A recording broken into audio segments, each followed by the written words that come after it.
గాయత్రి వంటింటికి స్వాగతం. నేను ఇక్కడ చూపించబోయే వంటని మీరు కూడా చేసి మీ ఫ్యామిలీ మెంబర్స్తో రుచి చూసి ఎంజాయ్ చేస్తారని ఆశిస్తాను. ఈ వంటలపై మీ అభిప్రాయాలు, ప్రశ్నలు నాకు gayatri@gayatrivantillu.com ద్వారా తెలియపరచగలరు. గాయత్రి వంటింట్లో ఈరోజు మామిడికాయ పప్పు తయారు చేసుకుందాం. దీనికి కావలసిన పదార్థాలు: కందిపప్పు అరకప్పు, కప్పు సైజు బొమ్మలో చూడొచ్చు. పుల్లటి మామిడికాయ చిన్నది సహం, పచ్చిమిరపకాయలు 3, కరివేపాకు కొద్దిగా, నూనె 2 టీ స్పూన్లు, మినప్పప్పు 1.5 టీ స్పూన్లు, మెంతులు 3 గింజలు, ఆవాలు 3/4 టీ స్పూను, జీలకర్ర 3/4 టీ స్పూను, ఇంగువ కొద్దిగా, కారం 1/4 టీ స్పూన్ కన్నా కొద్దిగా తక్కువ, పసుపు 1/4 టీ స్పూన్ కన్నా కొద్దిగా తక్కువ, ఉప్పు రుచికి తగినంత. ఇప్పుడు ప్రిపరేషన్స్ ఏమేం చేసుకోవాలో చూద్దాం.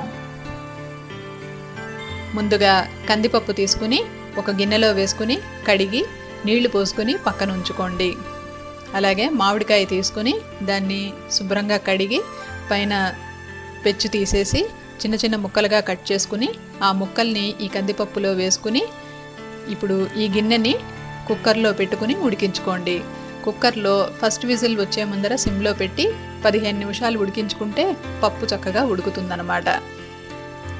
పచ్చిమిరపకాయలు తీసుకుని వాటి తొడిమెలు తీసేసి వాటిని కూడా శుభ్రం చేసుకుని నిలువున ఘాట్లు పెట్టుకోండి. ఈ రకంగా ఘాట్లు పెట్టుకుని పక్కన ఉంచుకోండి. ఇప్పుడు ఈ కుక్కర్ చల్లారింది. దాంట్లో నుంచి పప్పు తీసి దాంట్లో కారం, పసుపు, చివరిగా ఉప్పు కూడా వేసి పక్కన ఉంచుకోండి. ఇప్పుడు మనం ఈ పప్పుకి తిరగమూత వేసుకోవాలి. అది ఎలాగో చూద్దాం. ముందుగా స్టవ్ మీద మూకుడు పెట్టి దాంట్లో నూనె వేసి కాయండి. నూనె కాగాక అందులో మినప్పప్పు వేయండి. ఆ తర్వాత మెంతులు కూడా వేసి వేయించండి. ఈ మెంతులు, మినప్పప్పు మనకి లైట్ బ్రౌన్ రంగులోకి రావాలన్నమాట. అప్పుడు ఆవాలు వేయండి. ఆవాలు వేసిన తర్వాత జీలకర్ర కూడా వేసి బాగా కలుపుకోండి. ఈ తిరగమూతంతా బాగా వేగిన తర్వాత దీంట్లో ఇప్పుడు ఈ పచ్చిమిరపకాయలు వేసుకోండి. ఆ తర్వాత కరివేపాకు వేసి చివరిగా ఇంగువ కూడా వేసి దీన్ని బాగా కలుపుకోండి. ఇప్పుడు ఈ ఉడికించుకున్న పప్పు మనం పెట్టుకున్నాం కదా, ఆ పప్పుని ఇందులో వేసేసుకోండి. అందులో ఉన్న కారం, పసుపు, ఉప్పుతో సహా దీంట్లో వేసేసి బాగా కలుపుకోండి. అంతా కలిపిన తర్వాత అవసరం అనిపిస్తే కొద్దిగా నీళ్లు పోసి మూత పెట్టి సన్నని సెగ మీద ఒక 5 నిమిషాలు ఉడకనివ్వండి. ఇప్పుడు పప్పు చక్కగా ఉడికి పాళానికి వచ్చింది. దీన్ని మనం సర్వింగ్ బౌల్లోకి తీసుకుందాం. ఈ పప్పు కొంచెం పల్చగానే ఉండేటట్టుగా చూసుకుని తీసేసుకోండి.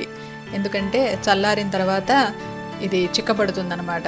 కాబట్టి కొంచెం పల్చగా ఉన్నప్పుడే స్టవ్ ఆఫ్ చేసేసి దాన్ని ఒక సర్వింగ్ బౌల్లోకి తీసేసుకోండి. ఈ రకంగా మామిడికాయ పప్పు మనకి తయారైంది. ఎంతో రుచికరమైన ఈ మామిడికాయ పప్పుని ఈ మూవీ క్లిప్ ద్వారా చూసి మీరు కూడా తయారు చేయడం నేర్చుకుని ఎంజాయ్ చేస్తారని ఆశిస్తాను. ఇలాంటి మరెన్నో వంటలని మీరు నా వెబ్సైట్ gayatrivantillu.comలో చూడొచ్చు.